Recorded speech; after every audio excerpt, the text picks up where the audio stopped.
ଭିତର ରତ୍ନ ଭଣ୍ଡାରର ଭିତରେ ଆହୁରି ରତ୍ନ ଭଣ୍ଡାର ରହିଛି। ତା ଭିତରେ ରହିଛି ମହାପ୍ରଭୁଙ୍କର ବହୁ ମୂଲ୍ୟବାନ ରତ୍ନ ଅଳଙ୍କାର। ରତ୍ନ ଭଣ୍ଡାର ଖୋଲିବା ପରେ ଏହି ଚର୍ଚ୍ଚା ଜୋରସୋରରେ ଚାଲିଛି।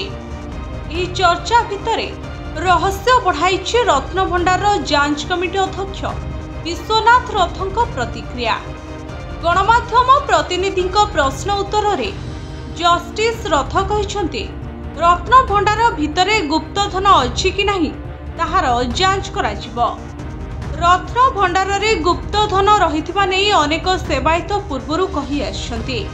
ଏପରିକି ଏକ ଗୁପ୍ତ ସୁଡ଼ଙ୍ଗ ରତ୍ନ ଭଣ୍ଡାରକୁ ଲାଗି ରହିଥିବା ବେଳେ ଏଥିରେ ଅମୂଲ୍ୟ ରତ୍ନ ରହିଥିବା ଚର୍ଚ୍ଚା ହେଉଛି।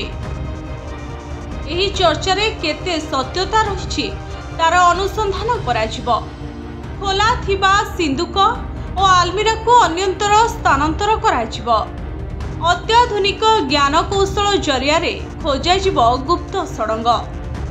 ରତ୍ନ ଭଣ୍ଡାରର ମରାମତି ପରେ ହେବ ରତ୍ନର ଗଣତି ମଣତି। ବ୍ୟୁରୋ ରିପୋର୍ଟ, ଭଜତ ନ୍ୟୁଜ।